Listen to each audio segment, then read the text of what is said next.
අද අනුර කුමාර දිසානායක ඇතුළු කණ්ඩායම විපක්ෂ හිටියනම් මොන තරම් ප්‍රබල හදවල් තියෙන මැයි දිනයක් අද පවත්වයිද? අද උදේ නුවරඑළිය අනුර කුමාර දිසානායක මැතිතුමාගේ කතාව මම ඇහුවා.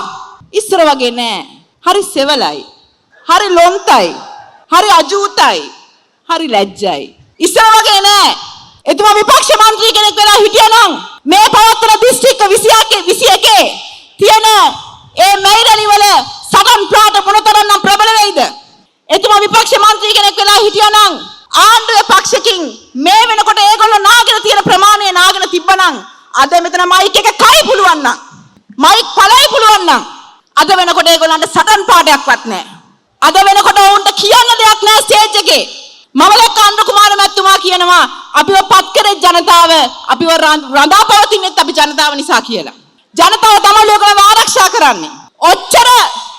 ඔච්චර ශක්තිමත් භාවයක් ඔච්චර ෂුවර් එකක් ඔච්චර විශ්වාසයක් තියනවා නම් තව ටික දවසකින් පළාත් සභා මැතිවරණය තියන්න පුළුවන් නම් ජනතාව තාමත් ඕගොල්ලන් එක්ක ඉන්න කියලා ඕගොල්ලන්ට ෂුවර් එකක් තියනවා නම් පළාත් සභා මැතිවරණය තියන්න.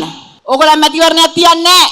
ඕගොල්ලෝ දන්නවා ඇත්තටම මහ පොළවේ හදගස්ම දැන් මොකද්ද කියලා.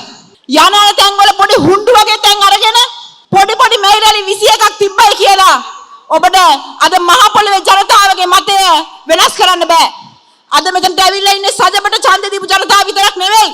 එදා 2024 තිබ්බ ජනාධිපතිවරණයේදී ගොඩාක් බලාපොරොත්තු තියාගෙන වර්තමාන ආණ්ඩුවට වර්තමාන ජනාධිපතිතුමාට ඡන්ද දීපු අයත් මෙතන ඉඳගෙන ඉන්නවා.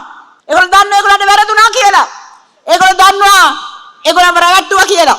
තම ආදරණීයයන් නොහඬන රටක් වෙනුවෙන් ඉවත් වෙනු රටම එකට ජාතික මෙහෙයුම